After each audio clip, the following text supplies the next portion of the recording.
Вы смотрите программу «Актуальное интервью» в студии Дарья Короленкова. Здравствуйте. Не секрет, что в последние годы кибермошенничество, телефонное мошенничество является одной из самых резонансных тем.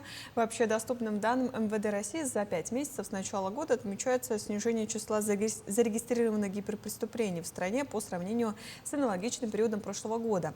Как выглядит ситуация в нашей республике, мы сегодня поговорим. Наш гость студии Павел Иванов, председатель Государственного комитета юстиции республики. Павел Владимирович, здравствуйте. Здравствуйте.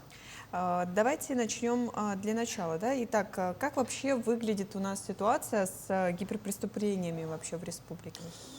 Да, действительно, в стране уменьшилось количество в данной сфере преступлений. В Якутии, по данным Министерства внутренних дел по республике Саха-Якутия, преступления, совершенные с применением информационно-коммуникационных технологий и компьютерной информации, уменьшились почти на треть. Это, если в процентах отразить, на 29,2%.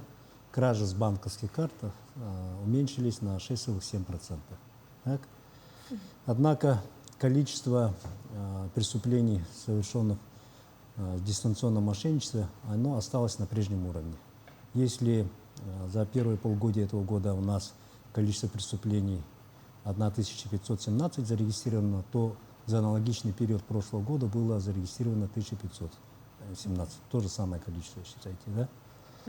И за полгода мошенники смогли выменить у жителей Якутии более 370 миллионов рублей, тогда как за аналогичный период прошлого года сумма ущерба составила 454 миллиона рублей. Меньше, да?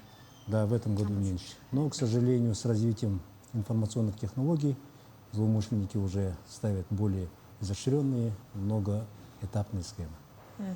Вот как раз-таки про схемы, да, дистанционное мошенничество сейчас это не только, да, разговор по телефону. Какие вообще сейчас схемы придумывают и распространяются вообще в регионе? Новые? Схем очень много, простые схемы уже применяются редко. Благодаря профилактической работе, которую проводят государственные органы, и мы с вами здесь на самом деле тоже проводим профилактическую работу. Да? Люди уже сразу понимают, что общаются с мошенниками из таких шаблонных фраз. Потом у нас банки уже быстрее реагируют и предупреждают своих клиентов. Также государство тоже усиливает регулирование в этой части. Поэтому они уже изощряются от таких простых схем, вроде звонка от сотрудника банка или специалиста по охране или там представителя Центробанка уже звонки не поступают. В ход идут у нас уже многоэтапные звонки. Сначала звонит представитель банка или сотрудник безопасности и говорит о том, что у вас подозрительная активность. Просто предупреждает и все. Потом через короткое время поступает звонок, теперь уже от следователя, в кавычках, конечно же, представителя ФСБ или Центробанка.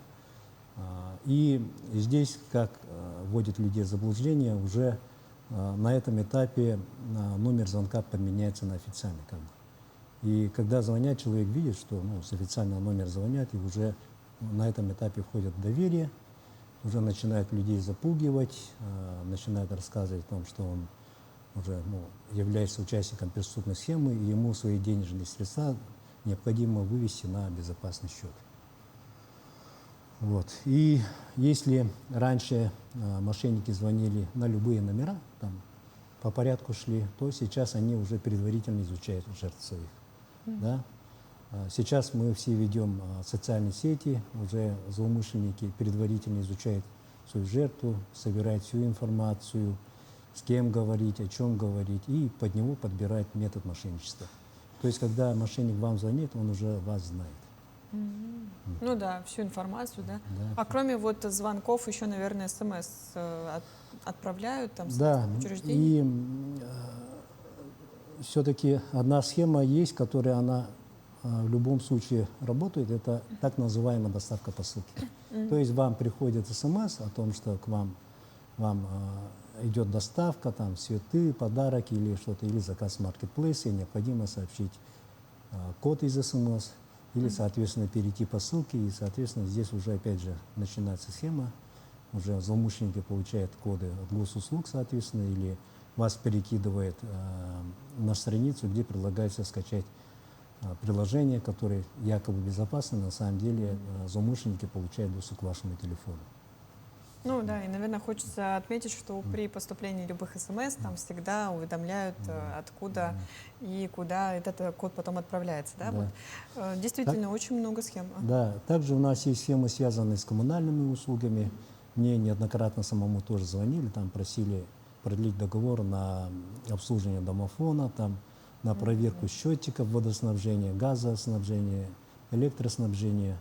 И еще есть схема, когда в домовые почтовые ящики приходят квитанции с фальшивым QR-кодом. Фальшивый QR-код – это когда квитанция действительно напоминает, допустим, от управляющей компании или снабжающей организации квитанцию, но QR-код является недействительным. И вот там сразу ведет на страницу оплаты, или, как я до этого говорил, предлагается скачать приложение. И вот эти деньги, которые вы оплатили по незнанию на незнакомый вам счет, уже поступают так называемым дропперам. Расскажите как раз-таки, кто такие дропперы вообще, как они работают, как они помогают, да, мошенникам. И, кстати, какую ответственность несет потом, если вот перед законом? Дроппером называют человека, который является промежуточным звеном, который мошенники используют для своих незаконных финансовых операций. Человек или по своим, или осознанно, или неосознанно дает мошенникам пользоваться своими банковскими счетами или приложением для доступа к ним. Здесь какие изменения есть, да, по сравнению с этим? Если раньше дистанционно, допустим, в этих схемах участвовали заключенные, которые находились в России, то сейчас звонки поступают напрямую с Украины или других недружественных стран России. И вот именно для этого дропперы и нужны, чтобы деньги вывести за рубеж, за пределы России. То есть с помощью перевода вы имеете в виду? С помощью переводов, да. В таких схемах дропперы имеют несколько функций. Во-первых, это лица, которым, если поступают финансовые средства на карту, они сразу переводят на другие счета. Есть еще обнальщики, если им приходят финансовые средства, они идут сразу, бегут к банкомату, обналичивают и далее передают участникам этой преступной схемы. А есть, наоборот, те, которые получают наличные денежные средства и через банкомат носят. Наоборот, да? Наоборот, и далее перечисляют. Ну и есть те, которые просто за деньги, за оплату предоставляют свои банковские карты или банковские счета. Да? И вот здесь надо сказать о том, что особенно в летний период это актуально. Молодые люди или люди с низкой финансовой грамотностью очень часто поддаются на эти уловки. В интернете размещаются объявления о том, что легко заработать деньги, там не прикладывая никаких усилий. Да? И здесь уже за маленький процент или за определенное денежное вознаграждение данные люди предоставляют доступ, но вместе с тем здесь имеется опасность того, что в любом случае или по знанию, или по незнанию, если вы участвуете, вы становитесь соучастником преступления.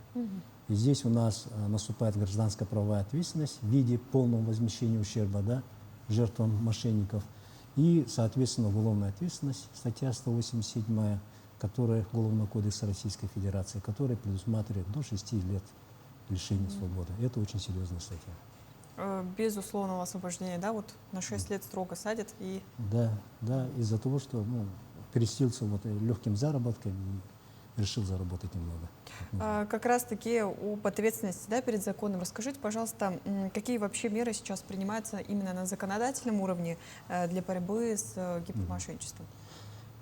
На федеральном уровне ведется постоянно системная работа по совершенствованию законодательства. Да. Принимается целый комплекс мер.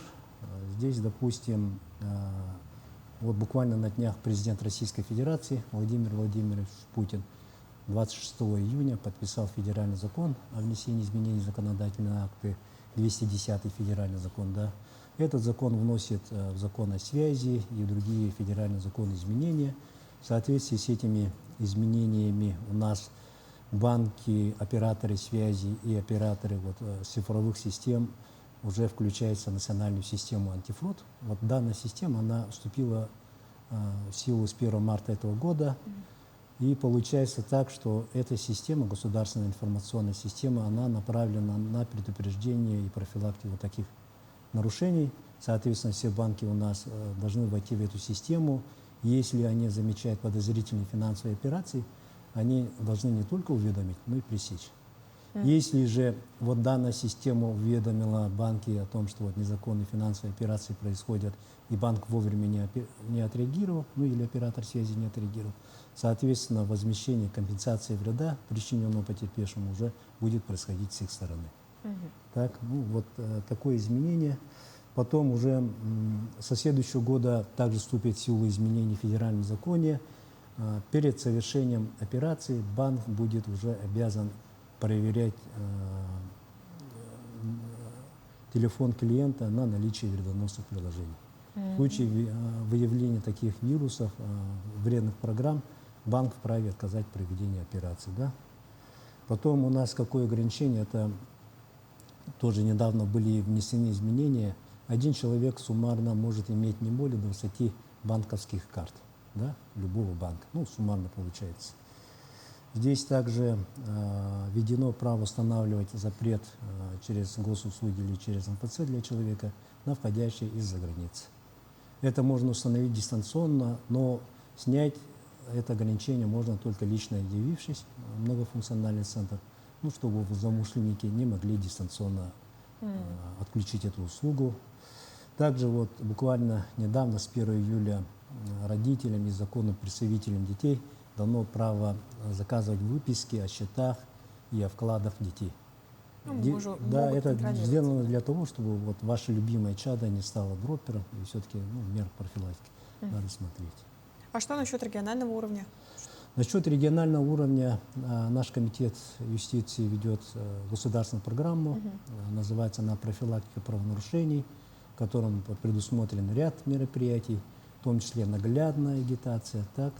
Также есть план мероприятий, который ежегодно утверждается председателем правительства, и в соответствии с которым уже уполномоченные органы, я назову основные, это Министерство инноваций, Министерство образования, Государственный комитет юстиции, Министерство финансов уже ведут планомерную, сорганизованную работу по наглядной агитации, по финансовой грамотности и тому подобное. Павел Владимирович, ну действительно затронули больную, актуальную тему. А что посоветовали бы нашим телезрителям? Здесь я посоветовал бы телезрителям следующее. У нас информационные технологии развиваются, но быстрее, чем меняется человеческая психология, поэтому мошенники этим пользуются. Я бы призвал, во-первых, не сообщать своих банковских данных, коды из СМС. Поверьте, сотрудники банка или иной полномочной организации не требуют называть по телефону эти коды, да. Это первое. Второе, злоумышленники специально вводят человека в ступор, да, его начинают бомбить разными сообщениями, чтобы он потерял контроль и сообщил свои данные. И, соответственно, надо держать в руках, не теряться, то есть не доверять посторонним звонкам. Ну и в-третьих, не торопиться, потому что подделывают номера, и там якобы, допустим, ваши знакомые или близкие могут позвонить и сказать, что я попал в аварию, мама, срочно нужны деньги, да. Вот играть на чувствах людей и не поддаваться на эмоции, допустим, подождать немного, потом уже перезвонить на его номер. Да, если номер исходит от государственного органа и такие же действия, соответственно, найдите, пожалуйста, в интернете официальный номер вот этого ведомства, подождите немного и перезвоните. Ну и желательно все перепроверять. Перепроверять, да. Спасибо, Павел Владимирович, что сегодня к нам пришли. Действительно было интересно. Спасибо. Я напомню, что это была программа «Актуальное интервью». До встречи в эфире.